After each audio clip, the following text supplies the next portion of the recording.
Assalamualaikum warahmatullahi wabarakatuh. Innal hamdalillah wa syukru lillah wa subhanahu wa bihamdihi 'adada khalqihi wa ridha nafsihi wa zinata arsyihi wa midada kalimatihi. Asyhadu an la ilaha illallah wahdahu la syarika lah wa asyhadu anna Muhammadan 'abduhu wa rasuluhu sallallahu alaihi wasallam wa ala alihi wa sahbihi ajma'in. Wassalama tasliman katsiran jazila wa ba'd. Hadirin jamaah salat maghrib rahimakumullah, syukur alhamdulillah di bulan ini kita bisa bermajelis kembali. Semoga kita senantiasa disehatkan, diberikan keberkahan dan dilancarkan dalam segala urusan kita, Allahumma amin.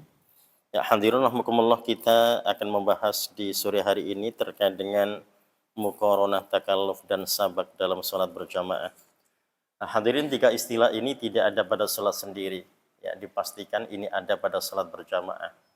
Sebelum kita masuk pada bab ini, kita akan mendefinisikan terkait dengan istilah muqaranah atau takalluf dan juga sabak. Nah, hadirin, muqaranah ini ketika makmum bergerak bersama imam itu disebut dengan muqaranah ya. Ya, jadi kalau dia bertakbir persis bersama dengan imam itu namanya muqaranah. Kemudian yang kedua terkait dengan takalluf. Takalluf ini kalau makmum telat dari imam. Imam sudah bergerak, imam sudah menyelesaikan gerakannya, ternyata makmumnya belum ikut ya. Itu disebut dengan takalluf. Kalau yang satu lagi sabak, ini makmum yang mendahului imam. Jadi otomatis tiga istilah ini tidak akan ada pada salat sendiri dan dia ada pada salat berjamaah. Karena itu kita masukkan topik ini dengan istilah muqaranah, takalluf dan sabak dalam salat berjamaah. Ya, hadirin rahimakumullah, bersabda Rasulullah sallallahu alaihi wasallam dalam hadis yang diriwayatkan Abu Hurairah radhiyallahu anhu, qala Rasulullah sallallahu alaihi wasallam, "Innama ju'ilal imamu litamma bih." Imam itu dijadikan sebagai penyempurna. Fa idza kabbara fakabbiru, jikalau bertakbir dia, maka bertakbirlah kamu sekalian. Wala tukabbiru hatta yukabbir, jangan kalian bertakbir sebelum imam bertakbir. Nah, hadirin, di sini kita mendapati ada perintah idza kabbara fakabbiru. Jikalau dia bertakbir, maka bertakbirlah kamu sekalian. Artinya ketika imam takbir Allahu Akbar, maka makmum akan mengikuti Allahu Akbar. Jadi kalau makmum membersama imam, itu yang tadi kita sebut dengan istilah muqaranah ya. Jadi dia mengangkat tangan takbir bersama imam. Nah, untuk muqaranah ini hukum awalnya adalah makruh ya. Hukum awalnya makruh. Nah, kita ingat Bapak Ibu rahimakumullah, makruh itu kalau didefinisikan dari si bahasa, makruh itu yang dibenci gitu ya. Yang dibenci, dan kita tidak mungkin ingin menjadi orang yang dibenci oleh Allah. Nah, kita ingin melaksanakan sholat dengan baik tetapi berstatus sebagai orang yang dibenci karena dia muqaranah ya, bersama dengan imam gerakannya. Nah, bagaimanakah kemudian makmum akan memastikan imam sudah bergerak Allahu Akbar, baru makmum bergerak Allahu Akbar, dan mereka tidak boleh bersama. Disinilah kita mendapati idza kabbara fakabbiru, jikalau dia bertakbir maka barulah kalian bertakbir. Nah, hadirin rahimakumullah, hukum awalnya adalah makruh dan dia bisa berubah menjadi haram, dia juga bahkan bisa berubah menjadi sunnah. Jadi muqaranah hukum awalnya tadi makruh Bapak Ibu ya. Jadi kalau rukuknya bareng sama imam, berarti dia makruh ya, muqaranah. Kalau dia i'tidal bareng dengan imam berarti akan sama, makruh hukumnya. Tapi akan jatuh haram ketika dia takbiratul ihram bareng dengan imam persis. Nah, jadi kalau takbiratul ihram bersamaan, itu jatuhnya haram. Kalau hukumnya haram maka sholatnya rusak di situ. Tapi kalau makruh belum merusak sholatnya. Jadi artinya seorang makmum masih sah sholatnya jikalau dia baru masuk pada kategori yang makruh ya. Tapi kalau yang haram maka mereka dipastikan rusak sholatnya. Nah, kemudian terkait dengan yang sunnah. Jadi ada muqaranah yang ternyata hukumnya bisa menjadi sunnah. Ini jikalau mereka bersamaan ketika membaca amin ya. Jadi imam membaca amin, kemudian makmum bersamaan dengan imam itu. Jadi setelah imam membaca ghairil maghdubi alaihim waladdallin, amin, bersamaan makmum dengan imam ketika bersama-sama, itu bisa masuk dalam kategori sunnah. Jadi hanya itu yang dinyatakan sunnah ketika makmum melakukan muqaranah bersama persis dengan imam. Untuk yang lainnya tadi jatuhnya makruh, dan yang pertama terkadang takbiratul ihram jatuhnya haram. Nah, Bapak Ibu rahimakumullah, ini tentu karena agar sholat kita makin berkualitas ya, kita tidak mungkin akan menambah kuantitas dalam sholat kita. Yang paling mungkin kita memperbaiki, dan ketika kita menjadi makmum seperti apa, agar kita tidak tergolong sebagai orang-orang yang muqaronah dalam melaksanakan sholat berjamaah. Ya. Berikutnya kita mendapati ada kalimat wala tukabbiru hatta yukabbir. Jangan engkau bertakbir sebelum imam bertakbir. Ini menunjukkan bahwasanya kalau Rasul melarang, berarti ada kemungkinan seorang itu melakukan sabak ya. Dia takbir duluan sebelum imam takbir. Ya, atau dia ruku duluan sebelum imam ruku. Nah, kalau yang di sini kita mendapati ada kemungkinan itu yang kemudian disebut dengan sabak ya. Jadi dia mendahului gerakan imam. Nah, seorang ketika mendahului gerakan imam ini, jikalau gerakan itu satu gerakan, maka jatuhnya makruh ya. Nah, kalau sudah dua gerakan, maka jatuhnya haram. Ya, kalau makruh berarti sholatnya masih sah. Tapi kalau sudah haram, maka sholatnya rusak di situ. Ya, jadi dia mendahului imam dengan dua gerakan ya. Ya, jadi misalkan imam baru ruku, nah, ternyata dia sudah sujud, gitu ya. Nah, berarti ada dua gerakan yang didahului oleh dia. Ya, dia mendahului i'tidalnya imam juga, dan dia sudah sujud di situ ya. Ya, maka jikalau dua, maka dipastikan bahwasanya rusak sholatnya dan hukumnya haram. Dan di sini hadirin rahimakumullah kita dapati bagaimanakah ada kemungkinan itu memang ketika seorang makmum mereka mendahului imam. Ya, nah ada apa di sana? Apakah mereka tidak memperhatikan sehingga mereka mendahuluinya? Ya, jadi kalau Rasul melarang la tukabbiru hatta yukabbir, jangan engkau bertakbir sebelum imam bertakbir, ini menunjukkan bahwasanya ada kemungkinan orang atau yang makmum melakukan sabak di situ. Nah, kemudian perintah wa idza raka'a farka'u, jikalau dia rukuk maka rukuklah kamu sekalian. Nah, di sini juga ada kemungkinan Bapak Ibu rahimakumullah ya.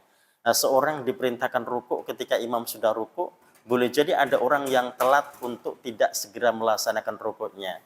Ya, nah ini yang kemudian kita kategorikan dengan takalluf ya. Dia melambatkan gerakannya dari gerakan imam. Jadi imam sudah bergerak, dia ternyata belum juga bergerak. Imam sudah ruku, dia belum ruku. Imam i'tidal baru dia ruku. Nah, di situ berarti dia tertinggal satu gerakan dari imam ya. Nah, seorang ketika melambatkan gerakannya ini, jikalau satu, maka jatuh hukumnya makruh ya. Jikalau sudah dua, maka jatuh haram hukumnya. Nah, hadirin rahimakumullah, apakah mungkin ada orang-orang yang mereka melambatkan gerakannya dan apa yang menyebabkan itu? Sangat mungkin ya. Nah, kalau kita dapati misalkan di saat imam membaca surah dengan sir di siang hari, atau mungkin di malam hari pada rakaat ketiga dan keempat ya, yang tidak dibaca keras ya. Ya, karena imam tidak membaca keras sehingga makmum merasa al-fatihahnya belum selesai. Ya, jadi imam ternyata sudah selesai duluan dan dia rukuk takbir Allahu Akbar ya. Sementara ada makmum yang menyelesaikan al-fatihahnya. Ya, dia merasa bahwasanya la sholata liman yaqra bi fatihatil kitab, tidak sah salatnya seorang yang tidak membaca umul kitab atau membaca al-fatihah, sehingga dia menyempurnakannya. Nah, hadirin, ketika dia menyempurnakan ya, hingga kemudian imam rukuk, dia juga tidak rukuk, imam i'tidal baru dia bergerak, atau bahkan mungkin ada imam yang turun ke sujud ternyata dia baru bergerak rukuk ya. Alasannya dia menyelesaikan al-fatihahnya. Nah, hadirin, di sini tentunya kita menyikapi dengan sikap yang bijak ya. Seorang makmum itu ketika dia mendapati imam rukuk, berarti dia segera rukuk seperti yang diperintahkan oleh Rasulullah sallallahu alaihi wasallam. Idza raka'a farka'u, jikalau dia rukuk maka rukuklah kamu sekalian. Nah, lantas bagaimanakah dengan Al-Fatihah yang belum mereka selesaikan? Tidak mengapa. Jadi seorang makmum, itu tadi sudah dijelaskan di awal, innama ju'ilal imamu litamma bih. Imam sudah dijadikan sebagai penyempurna. Jadi kalau dia sholat sendiri, memang dia mesti menyempurnakan Al-Fatihah yang dia baca. Tapi ketika dia jadi makmum, maka dia wajib ikut apa yang sedang dilakukan oleh imam, meskipun dia belum sempurna dalam membaca Al-Fatihah. Nah, hadirin, kalau kita misalkan mendapati imam terlalu cepat di situ ya, di saat membaca sir sehingga makmumnya belum selesai Al-Fatihah, dia sudah ruku, ya itu nanti boleh ya seorang kemudian untuk mengadukan pada imam ya. Ya, jadi agar dia bisa mendapatkan haknya dalam membaca Al-Fatihah. Jadi kalau ternyata setiap sholat begitu, nah, ternyata ada makmum yang merasa setiap sholat saya tidak mendapatkan Al-Fatihah dengan sempurna pada rakaat ketiga, pada keempat, karena imamnya terlalu cepat di situ ya.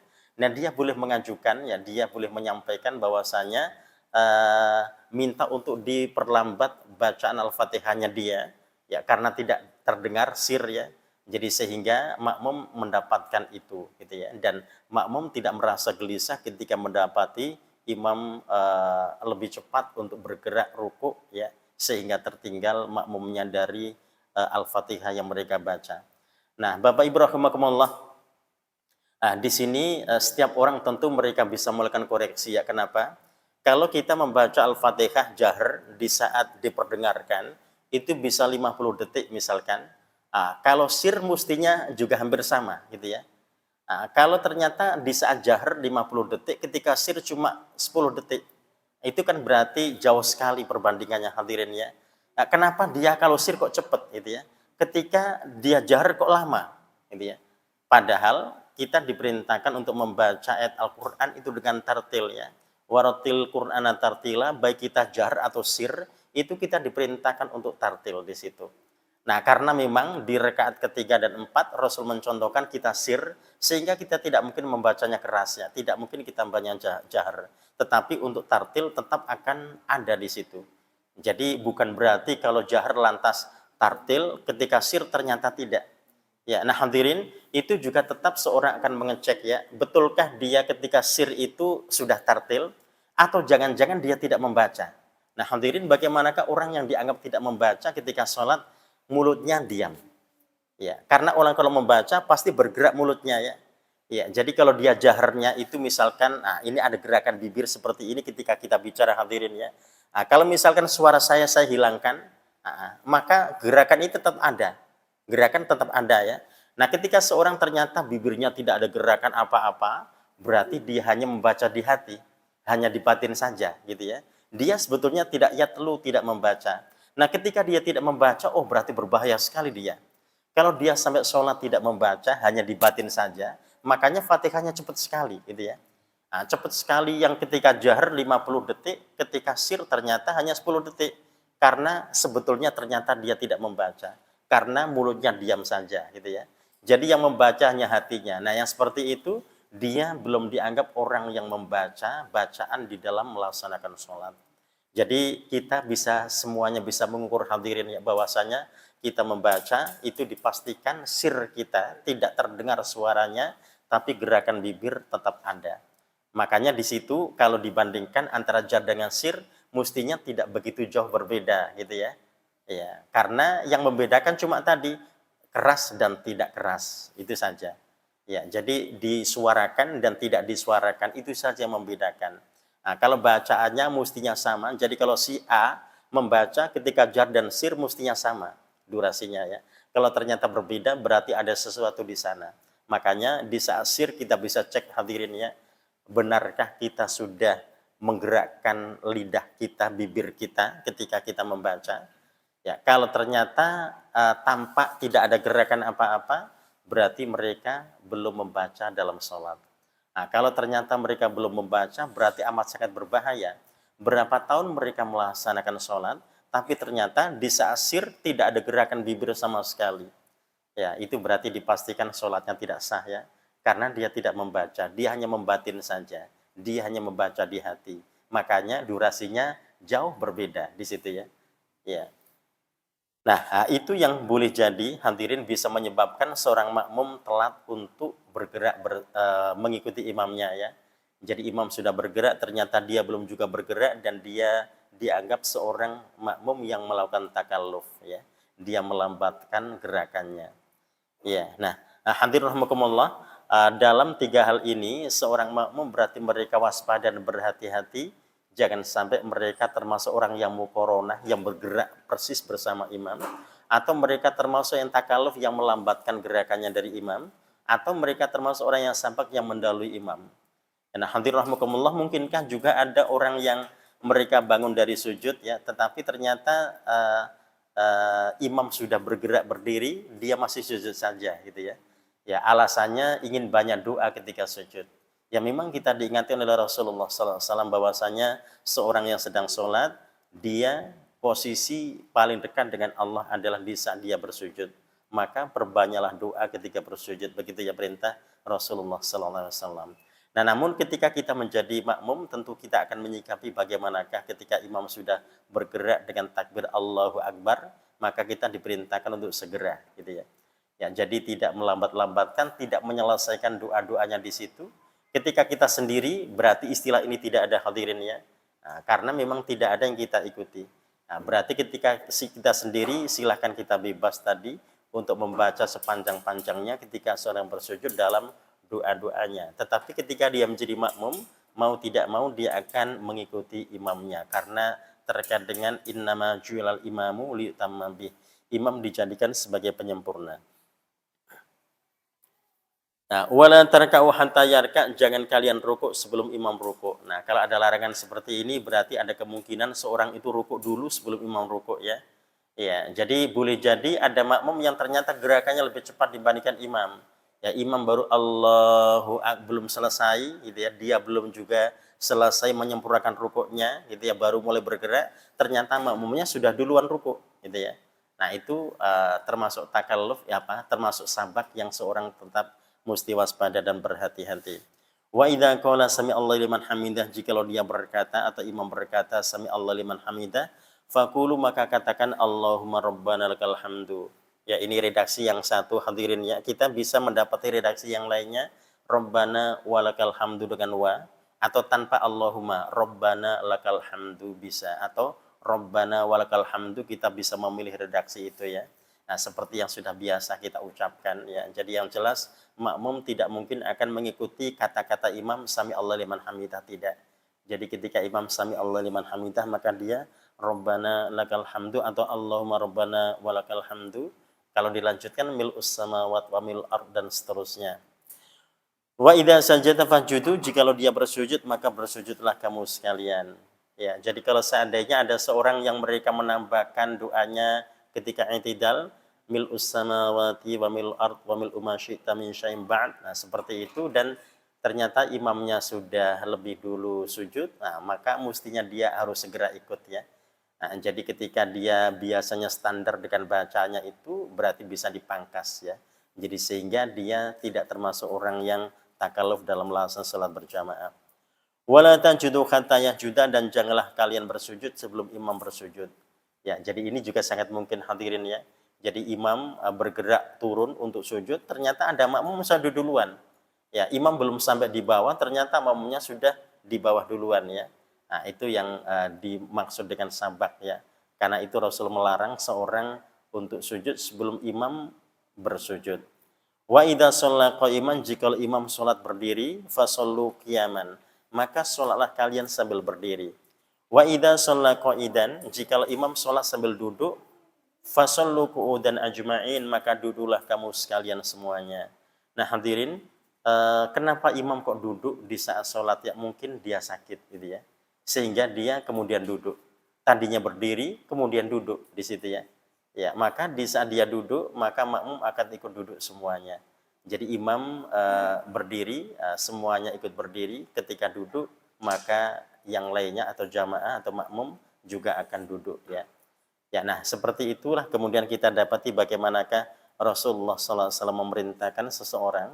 Ya, jadi makmum tidak ada kendala di situ ya terkait dengan kesehatannya. Jadi imamnya saja ya, tapi ternyata makmumnya ikut duduk ketika imam duduk. Nah, hadirin, kemudian imam ini kenapa kok tidak diganti saja dengan yang sehat di situ ya? Nah, hadirin, imam itu selama dia memang dimajukan menjadi imam, dipilih menjadi imam, dan dia memang suaranya masih lantang di situ, ya, jadi mungkin sakitnya hanya di kakinya. Ya, sangat mungkin dia duduk di situ ya. Nah, ketika duduk maka makmum akan duduk semuanya. Ya, nah kalau sampai sudah tidak sudah lemah suaranya, nah, seperti Rasulullah SAW ya, jadi pernah ketika beliau sakit ya, di akhir kehidupan beliau, beliau duduk dan kemudian Abu Bakar berdiri mengikuti Rasulullah dan makmum mengikuti Abu Bakar di situ ya. Nah, itu karena Rasul tidak mungkin menjadi makmum, sehingga Rasul menjadi imam bagi Abu Bakar, tapi Abu Bakar menjadi imam bagi makmum yang lainnya ya. Nah, kalau itu kekhususan buat Rasulullah SAW, kalau kita tidak bisa begitu ya. Ya, jadi kalau imam berdiri, kita akan ikut berdiri, imam duduk, kita ikut duduk. Ya. Nah, kalau kaitannya tadi dengan Rasulullah, memang kekhususan bagi Rasulullah yang tadi Rasul tidak mungkin menjadi makmum di sana ya. Rasul pasti menjadi imamnya. Ya, jadi ketika sudah lemah suaranya, ya maka tadi ya Abu Bakar yang mengikuti Rasulullah dan makmum mengikuti Abu Bakar As-Siddiq radhiyallahu anhu. Ya. Nah, hadirin rahimakumullah, terkait juga dengan seorang yang bisa melakukan sabak ya, atau bahkan mereka ini memutuskan untuk mufaraqah gitu ya. Nah, dia memisahkan diri dari imam mungkin karena merasa imamnya bacaannya sangat panjang ya, sehingga makmumnya gelisah. Nah, ini dalam hadis Jabir bin Abdullah radhiyallahu anhu qol, "Shalla Mu'adzin bi ashabil isya." Jadi Mu'adz bin Jabal pernah mengimami salat isya bersama para jamaah ya, bersama sahabat yang lainnya. Fatawala alaihim, dan membaca surah yang panjang untuk mereka ya. Nah, salat ini adalah salat isya hadirin ya. Kalau salat isya standarnya surah yang dibaca sedang ya. Kalau maghrib pendek, isya sedang, subuh panjang gitu ya. Nah, Mu'adz bin Jabal ini ketika mengimami isya panjang sekali. Nah, ketika panjang, maka kemudian ada yang menyampaikan pada Rasulullah SAW. Faqalan Nabi, maka Nabi kemudian mengingatkan Mu'adz ya. Aturidu antakuna ya Mu'adz fatanan, wahai Mu'adz, apakah engkau ingin menjadikan mereka jamaah mendapatkan fitnah? Nah, fitnah apa itu hadirin? Bisa mereka gelisah ya, tidak khusyuk lagi karena panjang gitu ya. Atau mungkin mereka bahkan ada yang mufaraqah, berpisah dari imam ya karena merasa tadi terlalu panjang. Nah, wa idza atmamta, jika engkau mengimami annas orang-orang, faqra bisyamsi waduhaha. Bacalah wasyamsi waduhaha. Ini karena terkait dengan isya hadirin ya. Terkait dengan isya itu sehingga diperintahkan baca seperti wasyamsi, atau wasabbihisma rabbikal a'la, seperti sabbihis, itu berarti surah-surah sedang ya. Atau iqra bismi rabbikal ladzi khalaq, ini juga termasuk surah sedang, atau walaili idza yaghsha. Nah, itu juga termasuk surah-surah sedang. Nah, kalau di juz 30 ini kita bisa perhatikan ada yang pendek, ada yang sedang, ada yang panjang hadirin ya. Jadi yang panjang seperti An-Naba ya, seperti An-Nazi'at atau Al-Mutaffifin, itu berarti tergolong panjang ya. Kalau Ala-Ala tadi tergolong sedang ya. Ya, berarti ketika maghrib, isya dan subuh berarti seorang imam akan menyesuaikan.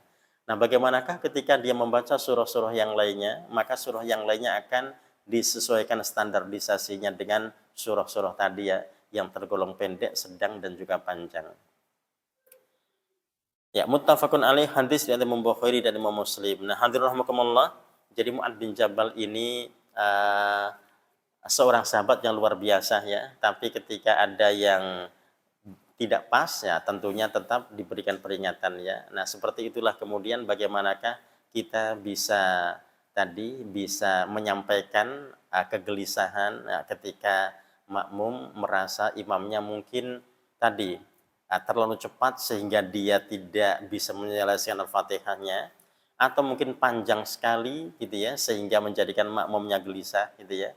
Ya, nah itu yang kemudian bisa disampaikan ya. Kenapa? Karena para sahabat mereka sangat transparan ya dalam hal-hal yang menjadikan mereka tidak bisa khusyuk dalam sholat mereka. Ya, sehingga dipanggil oleh Rasulullah ya. Padahal Mu'adz ini ada seorang sahabat yang luar biasa ya. Mu'adz ini kalau disebut Umar bin Khattab itu punya kekuatan yang luar biasa ya. Kekuatannya ini bukan kekuatan tadi tenaga dalam, bukan hadirin ya, tetapi terkait dengan keimanannya, keteguhannya dalam iman di situ, hingga Umar ketika menjadi khalifah itu pernah berada di suatu ruangan dan bicara pada para sahabat ya, bertanya, seandainya Allah mengabulkan doa-doa kita di tempat ini, kira-kira apa yang engkau minta pada Allah? Maka diantaranya ada mengatakan, ya Amirul Mukminin, jikalau dikabulkan doa-doa kami di sini, maka kami akan minta pada Allah agar ruangan ini dipenuhi dengan dirham, dan akan kami infakkan semua di jalan Allah. Nah, yang lain ada menjawab, ya Amirul Mukminin, jikalau kami dikabulkan doa kami di tempat ini, maka kami akan minta pada Allah agar tempat ini dipenuhi dengan emas-emas, dan kami akan infakkan semua di jalan Allah. Nah, kata Umar bin Khattab, kalau aku beda. Ya, jikalau dikabulkan doaku di tempat ini, maka aku akan minta tempat ini dipenuhi oleh orang-orang seperti Mu'ad bin Jabal, gitu ya. Seperti Abu Ubaidah bin Jarrah, dan aku akan sumbangkan semua di jalan Allah. Ya, itu tadi terkait tadi kebaikannya di situ ya, terkait dengan keteguhannya. Ya, jadi meskipun tadi punya kelebihan yang luar biasa, tetapi ketika ada yang kurang pas pada dirinya di saat menjadi imam misalkan, tidak ada masalah ya ketika ternyata dikomplain di situ ya, diingatkan oleh Rasulullah SAW. Begitu juga dengan kita semuanya, ketika ada di antara makmum yang mereka tidak mendapatkan hak al-fatihahnya secara sempurna ya. Jadi setiap kali sholat ketika sir rakaatnya ternyata imam lebih cepat. Nah itu boleh untuk menyampaikan ya, agar makmum mereka bisa mendapatkan hak-haknya. Ya, nah, itu tadi juga bisa koreksi juga terkait dengan bacaan. Kenapa ketika jahar lebih panjang? Kenapa ketika sir kok pendek? Padahal sama-sama Al-Fatihahnya di situ ya. Nah, itu juga agar kita sama-sama bisa mengevaluasi. Dan juga kita semuanya juga akan seperti itu hadirin ya. Nah, di saat kita sholat sir, itu kan berarti kita tidak menyimak imam lagi ya. Kita membaca sendiri. Apakah kita sudah bergerak bibir kita? Atau bahkan mungkin bibir kita hanya terdiam saja. Nah itu kita sama-sama bisa cek ya. Kalau ternyata diam saja, berarti kita mesti bertaubat pada Allah dengan taubatan nasuha. Ya, karena ternyata tidak ada gerakan di sana. Berarti si fulan tidak yatlu tilawah, mereka tidak membaca. Ya. Nah berikutnya hadirin rahimakumullah.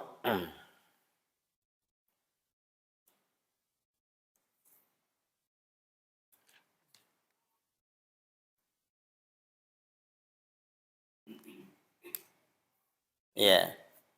Ya, jadi terkait dengan pengetahuan imam yang di situ menjadi standarisasi seorang untuk menjadi imam ya, yang pernah disampaikan oleh Rasulullah SAW. Di sini kita mendapati riwayat dari Ibnu Mas'ud radhiyallahu anhu qala Rasulullah SAW, ya umul qaumu aqra'uhum li kitabillahi ta'ala. Ya, jadi seorang menjadi imam dari kaumnya adalah orang yang paling banyak hafal Al-Qur'an ya. Fa in kanu fil qiraati sawa, jikalau ternyata bacaannya sama, fa'alamun bisunnah, maka yang kedua yang lebih mengerti sunnah. Nah, kenapa begitu? Tadi agar terkait dengan hak-hak jamaah, mereka mendapatkan haknya ya. Ya, jadi seperti tadi kita dapati, oh kalau maghrib dibaca pendek, kalau isya sedang, kalau subuh panjang ya.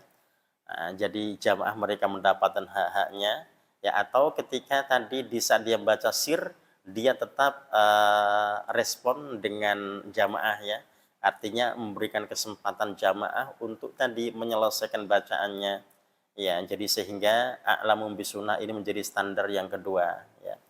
Fa in kanu fi sunnati sawa, jikalau ternyata dalam hal sunnah sama, maka fa'aqdamum hijrah, yang lebih dulu hijrah. Ya kalau di masa Rasulullah SAW berarti ada ukuran itu hadirin ya, yang lebih dulu hijrah ya, hijrah ke Madinah maksudnya. Fa in kanu fil hijrati sawa, ketika mereka berangkatnya bareng dalam hijrah, fa'aqdamu musliman, maka yang lebih dulu masuk Islam. Ya, nah kalau ternyata masih sama juga skornya 1, 2, 3, 4, maka dalam riwayat yang lainnya sinan ya, jadi yang lebih tua umurnya. Ya, nah di sini kita mendapati ada kriteria-kriteria itu yang kemudian jamaah bisa mendapatkan hak-haknya, sehingga tidak ada jamaah yang mereka takalluf ya dalam gerakannya. Nah, kalau ternyata ada jamaah yang sabak, imam juga bisa mengantisipasi gitu ya. Ya, jadi Rasulullah SAW itu bisa mengetahui sisi kanan yang paling depan dengan kiri meskipun tidak dilihat ya. Ya, jadi karena saf pertama agak tampak di situ, ya, jadi terlihat ada yang bergerak mendahului dan tidak di situ ya. Ya, makanya kita dapati bahwasanya Rasul adalah seorang yang paling bijak ya untuk menyikapi makmumnya agar mereka tidak mendahului atau mereka tidak melambat-lambatkan gerakannya. Nah, seperti apa itu? Ya, jadi sehingga jangan sampai ada imam yang bergerak yang dia takbir Allahu Akbar baru dia gerak gitu ya. Nah, karena itu bisa keduluan makmumnya. Nah, yang seperti itu berarti dia tidak bijak ya. Itu tadi yang terkadang istilah sunnah ya. Jadi kalau dia mengerti sunnah maka dia tidak akan seperti itu, sehingga tidak mencelakakan makmumnya. Karena boleh jadi tadi ada makmum yang merasa dia bergerak karena takbir sudah selesai ya. Allahu Akbar ya, ternyata imamnya takbir dulu, membaca takbir dulu baru bergerak. Jadi sehingga makmumnya lebih dulu dibandingkan dia. Ya, nah itu juga termasuk tadi hal yang bisa berbahaya di situ ya. Nah, bagi seorang imam ketika mendapati makmum begitu gitu ya. Jadi kalau didapati makmumnya dulu daripada dia, berarti jangan sampai dia takbir dulu baru bergerak ya. Dia diharapkan bisa bergerak dulu baru takbir gitu ya. Nah, itu yang kemudian kita dapati ada kata sunnah dalam kriteria yang kedua ini. Nah, kemudian terkait dengan usia, hadirin rahimakumullah, di hadis ini tidak ada kriteria usia ya. Ya, tidak ada kriteria usia. Kalau dalam yang menulis buku ini, kitab ini hafid Al-Qur'an di usia 9 tahun dan menjadi imam di Masjidil Haram di usia 12 tahun ya. 12 tahun berarti belum balik waktu itu hadirin ya, Imam Ibnu Hajar Al-Asqalani. Ya, jadi bukan orang Saudi tapi menjadi imam di Masjidil Haram berarti menunjukkan ada hal yang luar biasa pada beliau ya, usia 12 tahun menjadi imam di Masjidil Haram. Nah, di sini kita mendapati riwayat dari Amr bin Salimah ya. Amr bin Salimah meriwayatkan terkait dengan dirinya. Oh ya.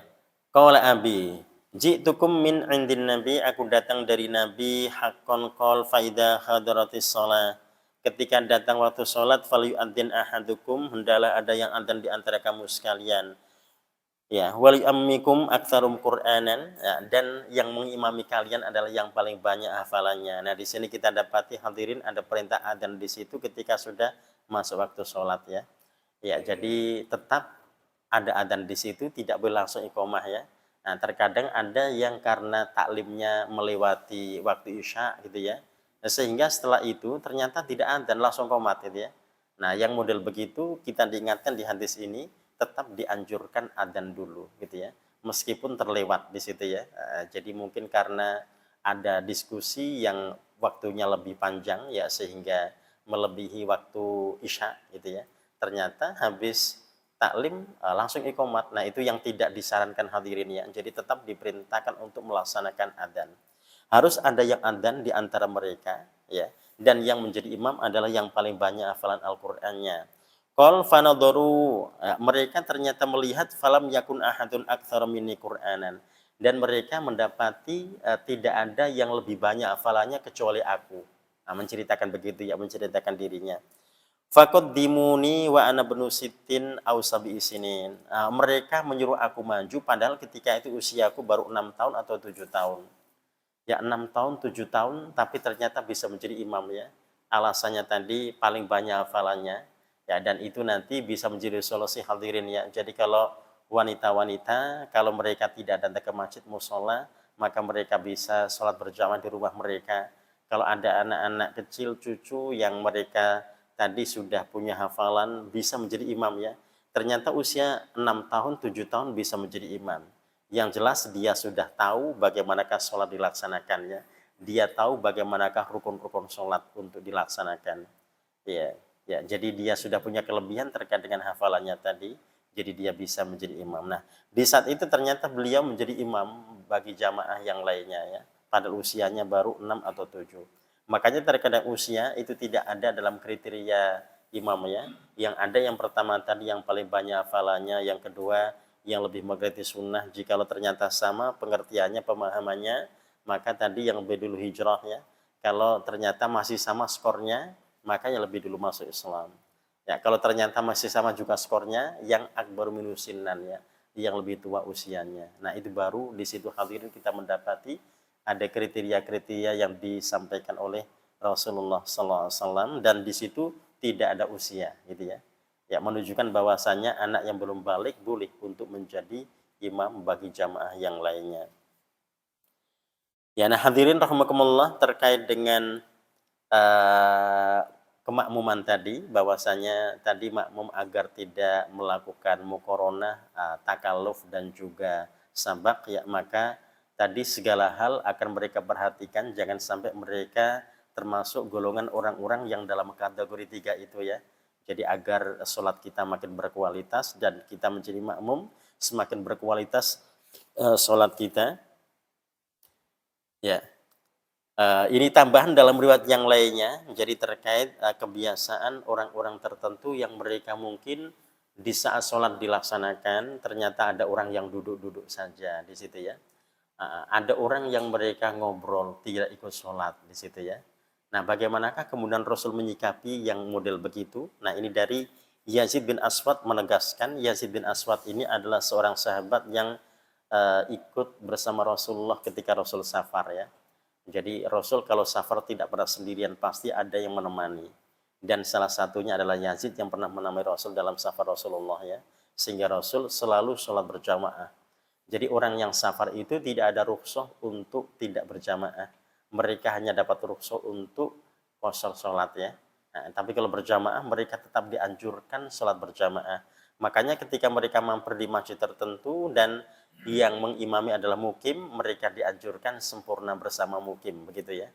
Ya, jadi alasannya karena dia mesti berjamaah gitu ya, sehingga sempurna bersama mukim. Seperti orang yang senang umroh, ya dari Indonesia ke sana adalah musafir ya, tapi karena sholat di Masjid Nabawi bersama mukim sehingga sempurna gitu ya.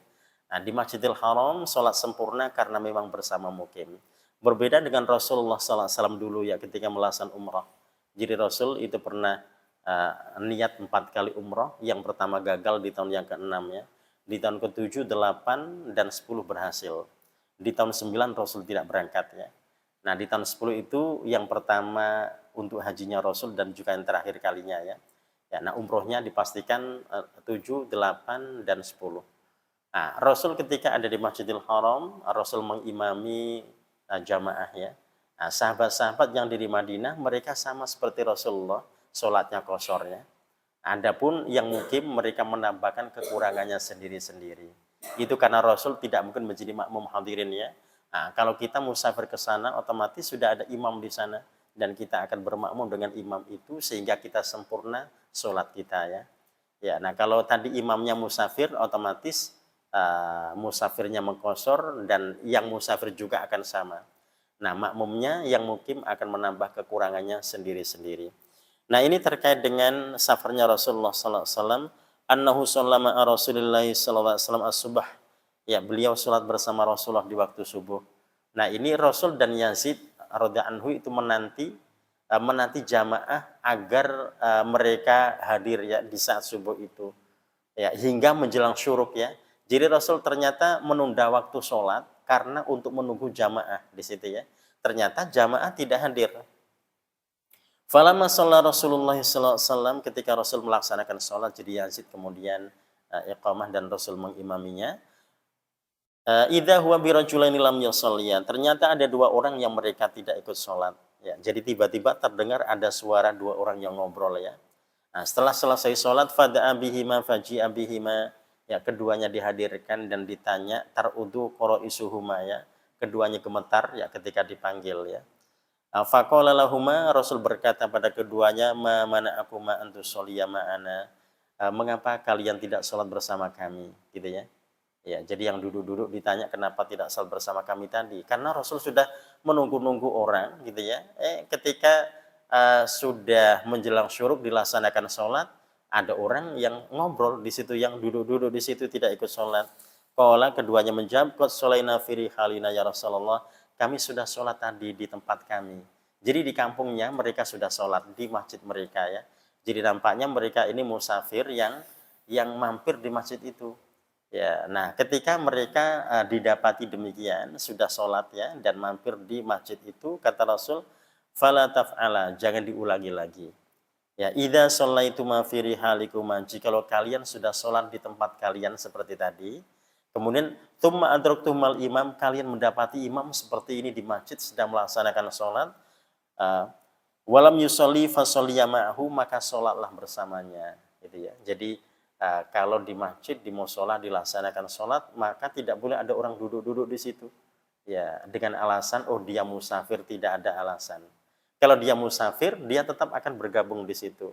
Ya, jadi tidak ada alasan musafir kemudian, oh nanti kami qashar kok. Nah, kalau dia datang ke masjid itu, ya silakan bergabung dengan mukim dan akan sempurna sholatnya. Kalau ternyata dia tidak ingin begitu, ya tidak perlu mampir di situ ya. Ya, jadi karena aturannya seperti itu, orang yang ada di masjid ketika sholat dilaksanakan, mereka mesti semua ikut bergabung. Tidak ada orang yang duduk-duduk di sana. Tidak ada yang ngobrol-ngobrol di situ ya. Alasannya, Nah, ini tadi alasan bahkan sudah sholat hadirin ya. Nah, kalau musafir belum sholat gitu ya, nah, dia nunggu nanti mau kosor katanya. Ya, sudah tidak beralasan lagi. Ini yang sudah sholat saja tidak boleh mengulangi apa yang dilakukannya ya. Disuruh bergabung. Makanya kalau di Masjidil Haram, di Masjid Nabawi itu tidak ada alasan ya. Kalau sudah iqomah semuanya disuruh untuk masuk ke shaf. Tidak ada orang kumpul-kumpul duduk-duduk di situ, tidak ada. Askar akan menyuruh mereka untuk masuk ke shaf semuanya. Tidak ada alasan kami musafir mau kosor nanti, tidak ada. Iya, ya karena tadi pertimbangannya hadirin ya, yang sudah sholat saja ketika ada di situ disuruh gabung lagi. Apalagi alasan musafir ya. Nah kalau musafir tadi berarti dia mesti sempurna bersama mukim. Ya, jadi tidak bisa tadi ya sholat kemudian dipisah-pisah, itu musafir di situ yang mukim di sini, tidak bisa begitu. Semua tetap akan jadi satu gitu ya. Jadi kalau imamnya mukim berarti musafir akan menyesuaikan. Musafir akan ikut seperti mukim gitu ya. Kalau ternyata imamnya musafir berarti seperti ketika Rasul mengimami di Masjidil Haram ketika umrah itu.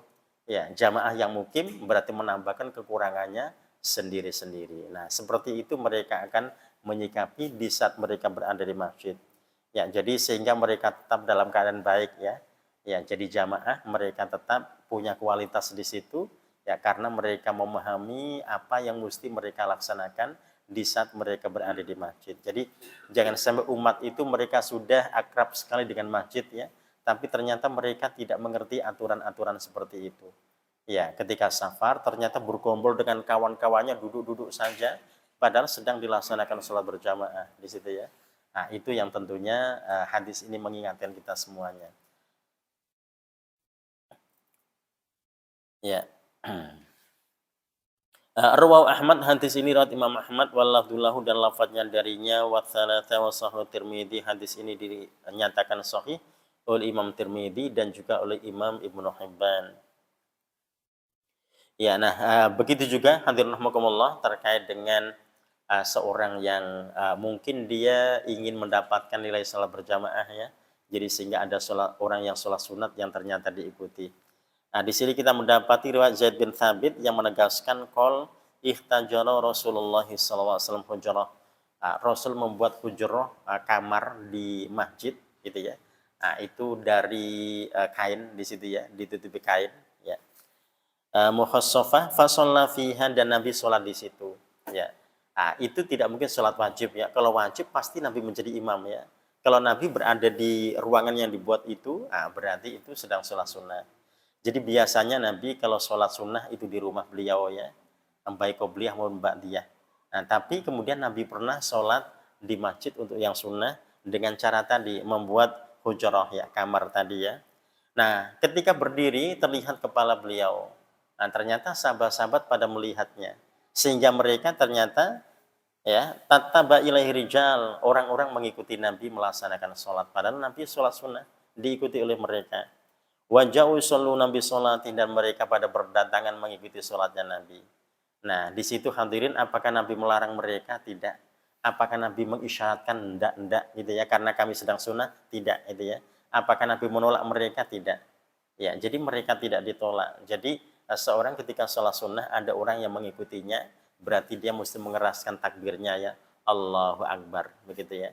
Jadi agar orang yang mengikutinya bisa mendapatkan nilai sholat berjamaah. Ya, jadi itu juga termasuk sedekah hadirin ya. Nah, kita sedekah tidak hanya sedekah materi, juga bisa bersedekah memberikan kesempatan pada orang.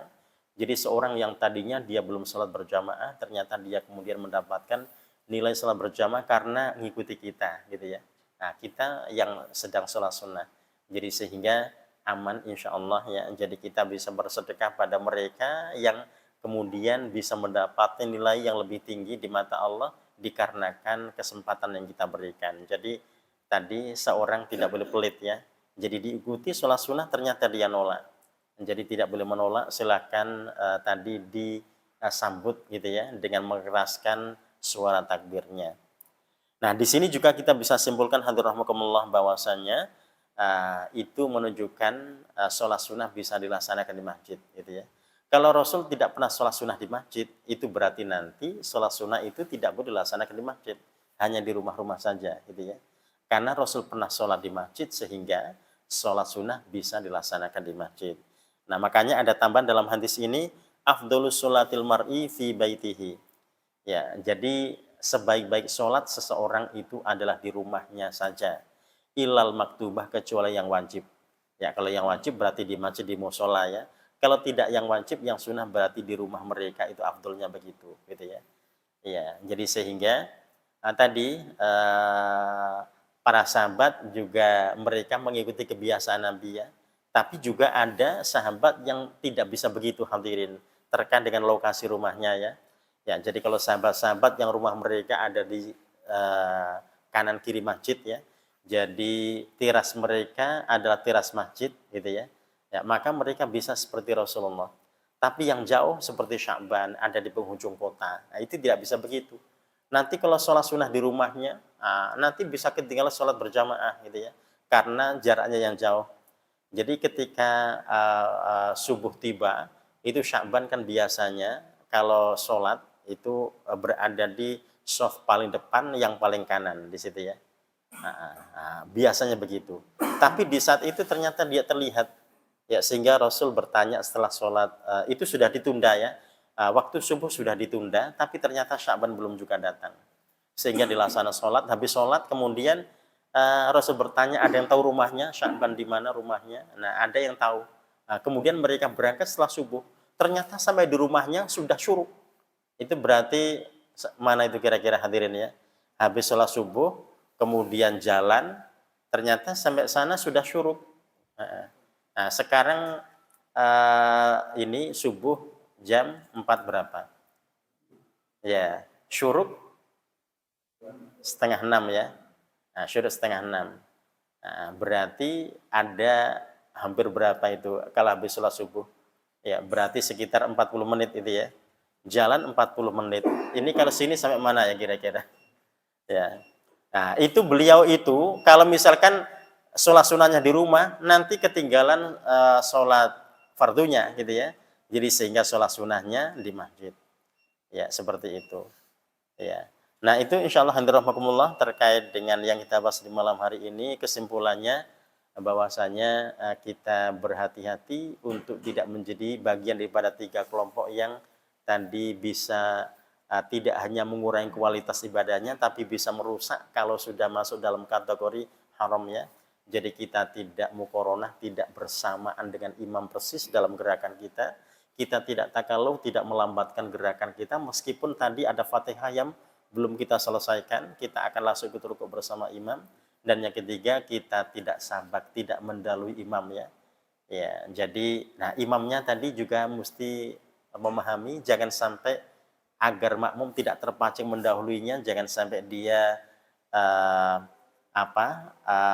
Allahu Akbar ternyata baru bergerak gitu ya.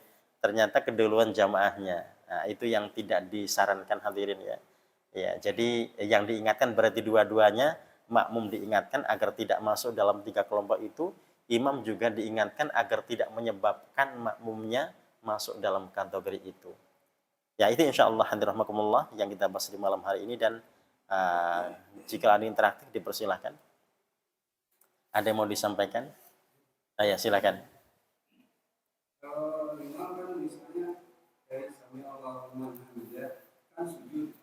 Nah, letaknya Allahu Akbar itu pas mau sujud atau sudah sujud? Allahu Akbar. Iya. Atau gerakan-gerakan lainnya juga gitu. Setelah selesai ini sujud gerakan berikutnya, atau mau gerakan berikutnya dia baca Allahu Akbar. Iya. Imam itu bisa memilih ya. Makanya tadi imam yang paling tahu situasi dan kondisi jamaahnya. Ya, jadi imam bisa Allahu Akbar berbarengan dengan gerakannya dia. Atau dia tadi bergerak dulu baru Allahu Akbar kalau dia khawatir didahului oleh makmumnya gitu ya.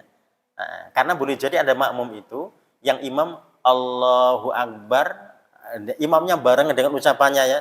Ternyata makmumnya lebih dulu daripada dia.